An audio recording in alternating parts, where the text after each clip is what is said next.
Hi, it's Samantha Beatty here, and I have a review, finally, for Sisters Red. Okay, I said I would do the review in my last video, and I finished this about 2 days after I said that in the video. I just haven't got round to putting the review up yet and doing the video, so I'm doing it now. Okay. So, I'll start off by reading you the blurb. Okay, so. Love and fear collide in a twilight world. Countless teenage girls have been brutally murdered, and Scarlet and Rosie March know how they died, torn apart by werewolves. For Scarlet, the memories of a similar attack have left not just emotional scars, but physical ones. The sisters fight side by side to save others from the same fate. When the mysterious and brooding Silas arrives, he inadvertently causes a series of events that could endanger them all. As passion grows between Rosie and Silas, Scarlet uncovers some shocking secrets that could tear the sisters apart, one way or another. Okay, so, it was a really good book. I did enjoy it a lot. But some bits I found hard to read. Okay, so it is set out like this. Okay, so it start of it, the first few pages are a prologue, and they tell you what happened to Scarlet and Rosie when they were little, and what made them werewolf hunters. She calls the werewolves Fenris. That is what she calls them. That is what they're called in this world, Fenris. So yeah. So after the prologue, it is like Scarlet there, you can see Scarlet's name. Scarlet has a chapter in her narrative, and then her little sister Rosie, I say little, she's not that little, she's like a few years younger. So her sister Rosie then has the alternating chapter in her narrative. And I have to say, I loved Rosie. She was a brilliant character. You really found yourself fighting for her,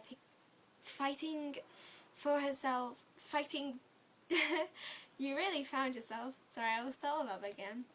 You've really found yourself like wanting her to stand up for herself, stand up against the wolves, against her sister, against everything that makes her fight the wolves. Because in truth, this isn't really her fight.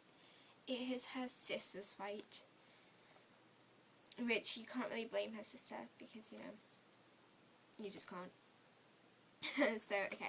So I loved reading Rosie's bits, and I found myself wanting to read Rosie's bits, and I didn't really enjoy Scarlet's bits until towards the end.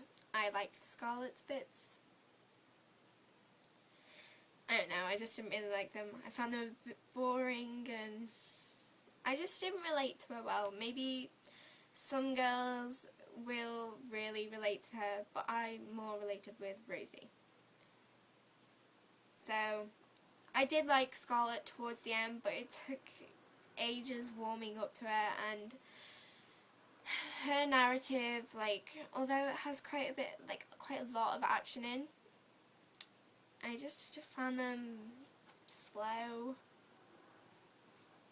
I don't know. I really liked her towards the end, and I never stopped loving Rosie's narratives. They were brilliant. But I was expecting the book to be, when it says like, Scarlet uncovers some shocking secrets that could tear the sisters apart, and the mysterious and brooding Silas, I'm sorry, I don't want to spoil this, but he isn't that mysterious.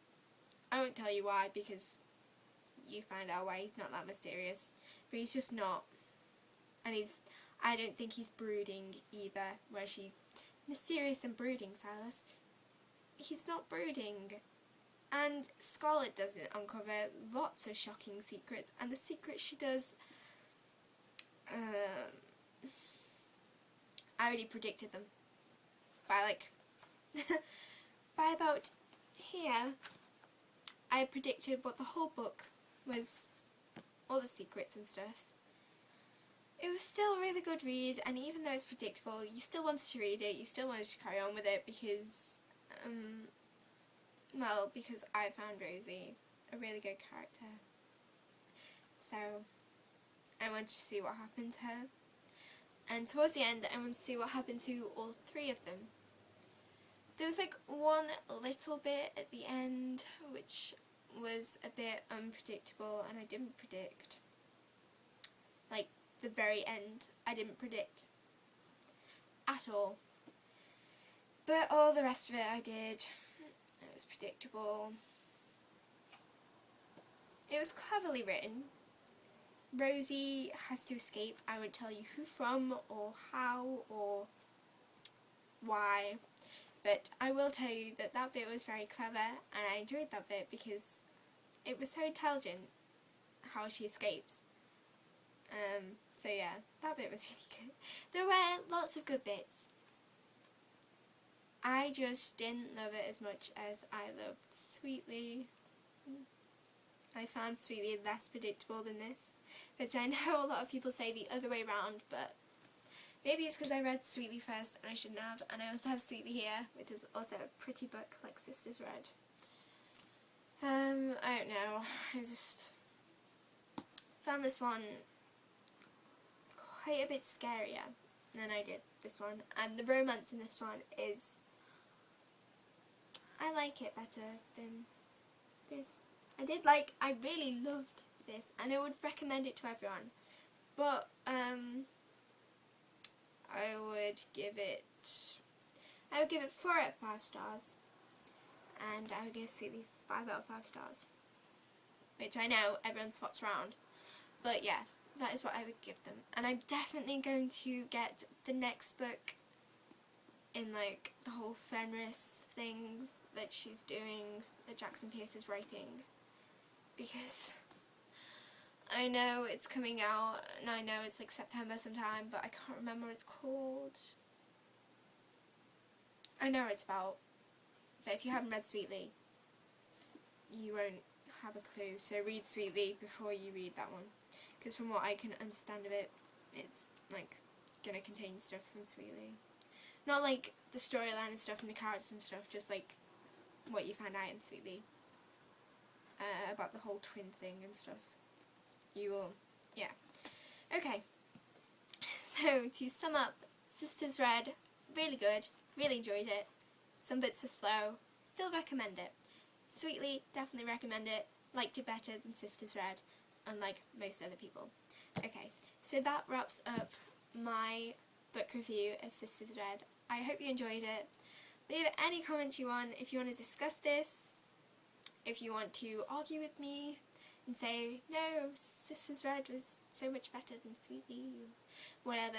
Leave comments down in the comment box below and feel free to subscribe if you like my videos. Also, I will be doing my book haul after this, so I will have on the same clothes and I won't mention it in the book haul video. So yeah, thank you for watching. Bye!